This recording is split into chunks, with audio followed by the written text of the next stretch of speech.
ከህይወታችን እንድትወጪልን እንፈልጋለን ሁለታችንም። ከህይወቴ ነው ከህይወታችን አልገባኝ። ከህይወታችን ከኔም ከባሌም ህይወት እንድትወጪ እንፈልጋለን። የት ጋር ነው ባልሽ? አልገባኝም። ይኸው አጠገብሽ ካንቺና ከአብርሃም ህይወት ይኸው አጠገብሽ ቆሟል። አዎ ይሄን በቃ እኔና እሷ አንድ ላይ መሆን ስለምንፈልግ ከሁለታችንም ህይወት እንድትወጪ እንፈልጋለን። የምርክ ነው አብርሃም? አብርሽ ካንተ አፍ ነው ወጣ? ከልብህ ነው አብርሃም? ደህና ነህ ግን? አሃ ምን ሆነሽ? ተረጋጊ እንጂ ነው እንደዛ ሳይሆን ማለት ነው። እሷ ልትጫወትብህ እያሰበች ነው። ምን ብላ ነው እየመከረች ያለችው? ነው ይኸውልሽ፣ እኔ ባለቤቱ ነኝ። ካሁን በኋላ እንደዚህ እንድትናገሪ አልፈቅድልሽም። ተነጋግራችሁበት የወሰናችሁት ነገር ነው ይሄ? ከልብህ ነው አብርሽ? አዎ ሄርም ተነጋግረንበት ነው። ይሄ ነገር ሰላም ይሰጥካል አብርሽ? እሺ አንዴ ልቀፋው ታፍቀጅልኝ። አንዴ አብርሃም አንዴ መስለቃት ቻው ልበልክ ቢያንስ አንድ ነገር ለመጨረሻ ጊዜ ስለሆነ ኦኬ። እሱን በየ ደስታናው በውጣው ረድ ታምኝለት የኔ ያልኩት መርጧል እሱን መንገድ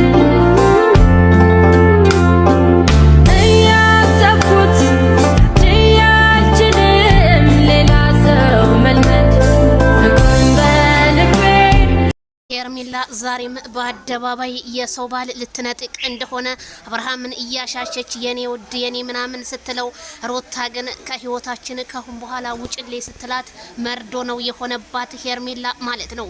ምክንያቱም የጎረቤት ወንፊት ለ3 ቀን ተነፍቶ ይመለሳል ብዬ ነበረ ያልኩትም ደረሰ ማለት ነው። ሄርሜላ እንግዲህ አርፈሽ እቤትሽ ብትቀመጪ ይሻልሻል። ይሄው ነው ተንዘላዘልሽ በየሚዲያው በየባህሩ በየምናምኑ። አቤት እንግዲህ አብርሃም ታደሰ ሚስቴ መርጫለሁ አልፈልግሽም ካሁን በኋላ ከህይወቴ ውጭልኝ በማለቱ እንግዲህ ሄርሜላ ልቤ ተሰብሯል ብላ እንግዲህ ሄርሜላ ያው እንደምታወት ቪዲዮ እንዳስገባሁላችሁ ትታ ሄዳለች ማለት ነው። ሩታና አብርሃም እንግዲህ ዘላይፍ ሂስትሪ ጋይዳ ያለፈውን ህይወታቸውን ዝግት አድርገው በአዲስ ላይፍ ጀምረው ህዝቡን እያንጫጩት ይገኛሉ። ሩታ እንግዲህ ባሌን መርጫለሁ ስትል፣ ሄርሜላ ግን አሁን ወደሹ አይደለም እኔን ለማናደድ እንጂ ስትል በቪዲዮም እንግዲህ አይተናል። አየሜዳ ሀያ እንግዲህ አርፈሽ ተቀመጪ። ምክንያቱም የመንደሮ ፊት እኮ ለ3 ቀን ነው ተነፍቶ የሚመለሰው። ስለዚህ ተነፍተሽ ተመልሰሻል፣ አርፈሽ ተቀመጭላቸው፣ ከህይወታቸው ውጭላቸው ነው የሚለው ቤተሰብ። የዛሬው ቪዲዮ በጣም አስደንጋጭ ነገር ነው። ድንገተኛ እኮ ነው። በቃ አልፈልግሽም። ወይኔ ሄርሜላ ግን ነገ ገመድ ባንገቴ እንደምትይ ባለሙሉ ተስፋ ነኝ።